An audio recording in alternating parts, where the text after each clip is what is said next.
दोस्तों का फिर से आपका स्वागत है हमारी वीडियो में। आज हम अपनी वीडियो में बात करने वाले हैं इजराइल के बारे में। इजराइल दुनिया के सबसे बेहतरीन देशों में से एक है। उसकी सेना सबसे ताकतवर सेना में से एक है। वहाँ की अर्थव्यवस्था दुनिया की सबसे स्टेबल अर्थव्यवस्था में से एक है। पर क्या इजराइल हमेशा से इतना डेवलप, अमीर और ताकतवर था? दोस्तों, इजराइल की जनसंख्या तकरीबन 87 लाख है, जो कि चेन्नई शहर की जनसंख्या के बिल्कुल बराबर है। और इजराइल का क्षेत्रफल 22,145 वर्ग किलोमीटर है, यानी कि पूरा इजराइल देश 12 बार महाराष्ट्र में समा सकता है। इजराइल के बारे में समझने के लिए हमें इजराइल के इतिहास को समझना होगा। 20वीं सदी की शुरुआत में यहूदियों का वर्चस्व खत्म हो गया था और यहूदियों के गुरु और नेताओं ने अपने धर्म और संस्कृति को बचाने के लिए एक अलग देश बनाने का निर्णय लिया। यहूदी फिलिस्तीन के प्राचीन पवित्र भूमि पर ही अपना देश स्थापित करना चाहते थे। 1903 तक लगभग 35,000 यहूदी पूरी दुनिया में फिलिस्तीन में आकर रहने लगे। 1914 तक 40,000 और यहूदी आ चुके थे। वर्ल्ड वॉर चल रहा था और हिटलर के आदेश पर लाखों यहूदियों का नरसंहार हो चुका था। ऐसे में जो यहूदी बचे थे वो भी फिलिस्तीन आ गए। संयुक्त राष्ट्र ने 1947 में फिलिस्तीन को एक यहूदी और अरब राज्य में विभाजित करने की योजना को मंजूरी दी, लेकिन अरब देशों ने इसे रिजेक्ट कर दिया। मई 1948 में इजराइल को ऑफिशियल स्वतंत्र राज्य घोषित किया गया था। इजराइल एक मिडिल ईस्ट देश है और इजराइल के चारों ओर अरबी देश हैं। 1948 से लेकर 1966 तक इजराइल और अरबी देशों में छोटी मोटी जंग चलती रही। 13 मई 1967 के दिन सोवियत यूनियन यानी रूस ने इजिप्ट को गलत खबर दी कि इजराइल सीरिया पर हमला करने वाला है। इजिप्ट ने तुरंत संयुक्त राष्ट्र की पीस कीपिंग आर्मी को वापस जाने को कहा। इजराइल को भी इस बात की खबर पड़ गई थी कि इजिप्ट उन पर हमला करने वाला है और पूरे मिडिल ईस्ट में जंग सा माहौल था।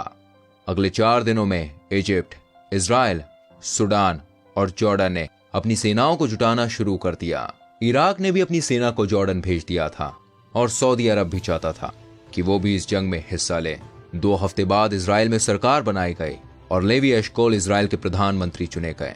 अकेले इजराइल के सामने इजिप्ट, सूडान, जॉर्डन, सीरिया और इराक थे। दोनों पक्षों की मिलिट्री स्ट्रेंथ में काफी अंतर था। इजराइल के 1 लाख सैनिकों के सामने अरबी देशों के अलायंस के पास 2,40,000 सैनिक थे। इजराइल के 300 लड़ाकू विमान के सामने 957 लड़ाकू विमान और 800 टैंक्स के सामने अरबी देशों के पास करीब 2,504 टैंक्स थे। क्या लगता है दोस्तों आपको, कौन जीता होगा इस जंग में? चलिए मैं आपको आगे बताता हूं। इजरायली मीडिया ने फेक न्यूज छापी कि इजरायली पायलट्स छुट्टियों पर गए हैं, जबकि वो अटैक की ट्रेनिंग ले रहे थे। इस जंग में इजरायली इंटेलिजेंस ने बहुत अहम भूमिका निभाई थी। इजराइल ने सबसे पहले अमेरिकी एम्बेसी को नष्ट किया ताकि अमेरिका को उनकी योजनाओं का पता ना चले। 5 जून को इजराइल ने अपने 200 लड़ाकू विमान के साथ इजिप्ट पर हमला किया और इजराइल ने सिर्फ 3 घंटों में इजिप्ट के 338 लड़ाकू विमान को नष्ट कर दिया। बदले में जॉर्डन और सीरियाई वायुसेना ने इजराइल पर हमला किया, पर फिर भी इजराइल ने जॉर्डन और सीरिया के सारे लड़ाकू विमान तबाह कर दिए। हवाई जंग में इजराइल का दबदबा था। सिर्फ 19 लड़ाकू विमान गवा के इजराइल ने दुश्मनों के 400 से अधिक लड़ाकू विमान तबाह कर दिए थे। इजराइल की इंटेलिजेंस एजेंसी, प्रधानमंत्री और बहादुर कमांडर्स की वजह से इजराइल ये जंग सिर्फ 6 दिन में जीत गया था। बीच जंग में लेबनान ने भी अरबी देशों का साथ दिया, पर लेबनान भी पूरी तरीके से हार गया। इजराइल ने इस जंग में लगभग 900 सैनिक खो दिए, पर अरबी देशों के 20,000 सैनिकों को मार गिराने के बाद इजराइल के कुल 46 लड़ाकू विमान तबाह हो गए थे, पर अरबी देशों के 470 से अधिक लड़ाकू विमान तबाह करने के बाद जंग के पहले इजराइल का क्षेत्रफल सिर्फ 9,000 वर्ग किलोमीटर था और जनसंख्या अरबी देशों के मुकाबले सिर्फ 2% थी। पर जंग के बाद इजराइल के खेमे में Gaza strip, Sinai peninsula, golden Heights, old city of Jerusalem और वेस्ट बैंक आ गया था। साथ ही साथ 10 लाख अरबी नागरिक भी इजराइल के डायरेक्ट अंडर में आ गए थे और जंग के बाद इजराइल का क्षेत्रफल 9,000 से बढ़कर 20,000 वर्ग किलोमीटर हो गया। इसके बाद इजराइल की ओर इन अरबी देशों में छोटी मोटी लड़ाइयां होती रहीं, पर हद तब पार हो गई जब 1972 में जर्मनी में आयोजित ओलंपिक्स में ब्लैक सितंबर नामक फिलिस्तीनी आतंकवादी संगठन ने इजराइल के 11 ओलंपिक टीम सदस्यों को बंधक बना लिया और मौत के घाट उतार दिया। आतंकवादियों की ये मांग थी कि इजराइल द्वारा बंधक बनाए गए 234 फिलिस्तीनी आतंकवादियों को रिहा किया जाए।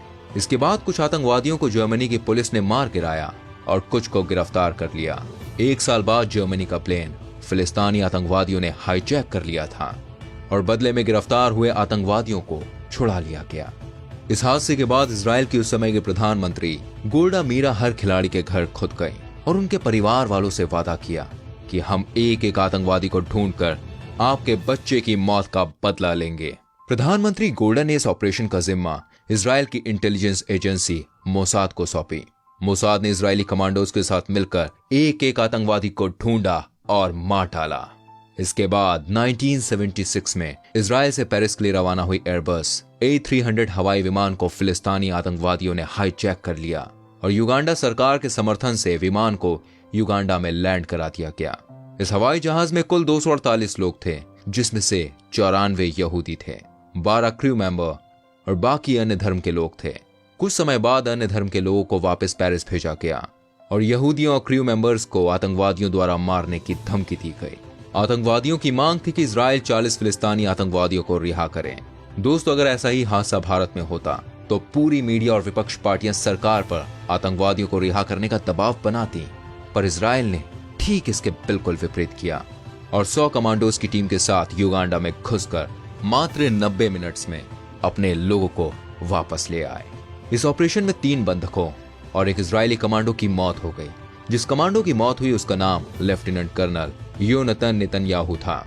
ये वर्तमान इजराइल के प्रधानमंत्री बेंजामिन नेतन्याहू के बड़े भाई थे। इस घटना के बाद इजराइल ने अपनी सुरक्षा में सुधार करने और नागरिकों की सुरक्षा सुनिश्चित करने का फैसला किया। इजराइल ने एरो का निर्माण किया। एरो इजराइल का anti ballistic missiles defence system है।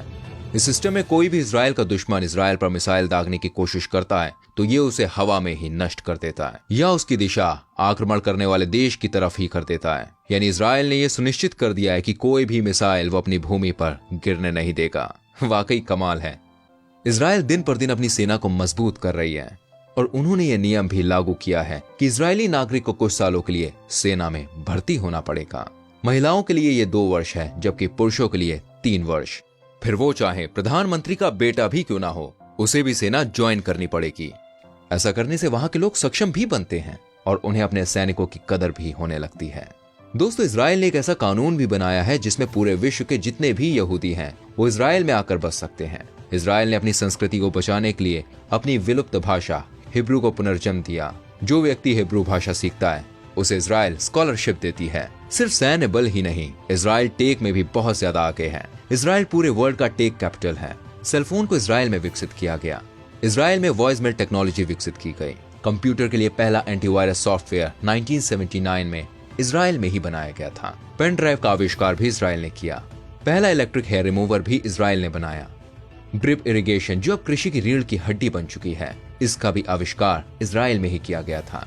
आप जिस बड़ी कंपनी के नाम लें, Microsoft, Google, Apple, Yahoo, Amazon, Intel, Facebook, सबके बड़े बड़े रिसर्च सेंटर्स इजराइल में मौजूद हैं। ऐसा इसलिए क्योंकि इजराइल अपनी जीडीपी का 4.5% R&D में खर्च करती है।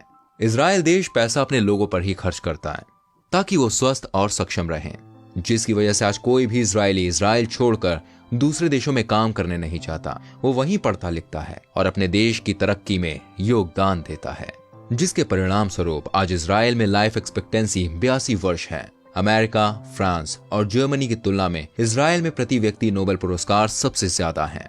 भारत, स्पेन और चीन में करोड़ों की जनसंख्या है और इजराइल में सिर्फ 87 लाख की जनसंख्या होने के बावजूद इन देशों से ज्यादा नोबेल पुरस्कार विजेता इजराइल के हैं। इजराइल में लगभग 93% घरों में पानी गर्म करने के लिए सोलर एनर्जी का उपयोग होता है, जो दुनिया में सबसे अधिक है। इजराइल अपनी संस्कृति का भी बराबर ध्यान रखता है, इसलिए ही इजराइल में पर कैपिटा म्यूजियम्स की संख्या सबसे अधिक है। इजराइल की गाय दुनिया के लगभग किसी भी देश की तुलना में अधिक दूध का उत्पादन करती है। वो बस साउथ कोरिया से थोड़ा पीछे है। इजराइल दुनिया में प्रतिवर्ष प्रति व्यक्ति सबसे अधिक वैज्ञानिक कागजात का उत्पादन करता है। कैंसर रोगियों के जीवित रहने में इजराइल को दुनिया में पहला स्थान दिया गया है। इजराइल विश्व का चौथा सबसे ज्यादा स्टार्टअप फ्रेंडली देश है। इजराइल अपने अन्न का 95% रिक्वायरमेंट्स का उत्पादन खुद करता है। ये सूची बहुत ही ज्यादा लंबी है दोस्तों, जिसे हम इस वीडियो में कवर नहीं कर सकते। पूरी दुनिया में रहने के लिए इजराइल सबसे बेहतरीन देशों में से एक है, जबकि वो चारों तरफ से दुश्मनों से घिरा हुआ है और थोड़े थोड़े समय पर छोटी छोटी जंग भी लड़नी पड़ती है। अगर आपके पासपोर्ट में इजराइल का ठप्पा लग गया तो आप उसके आसपास के 8 अरब देशों में कभी भी नहीं जा सकते। सोचिए, इतनी चुनौतियों के बाद भी आज ये किसी लिविंग पैराडाइज से कम नहीं है, और ये सब सिर्फ और सिर्फ 70 वर्षों में हुआ है। इसके पहले इजराइल का नाम तक नहीं था। तो दोस्तों, ये था इजराइल का इतिहास और इजराइल का वर्तमान। हम समय समय पर ऐसी ही वीडियोस अपने पेज पर अपलोड करते हैं। आप किसी भी वीडियो को मिस ना करें, इसके लिए आप हमारे पेज को फॉलो करें। आपसे मिलते हैं अगली वीडियो में। तब तक के लिए गुड बाय, टेक केयर।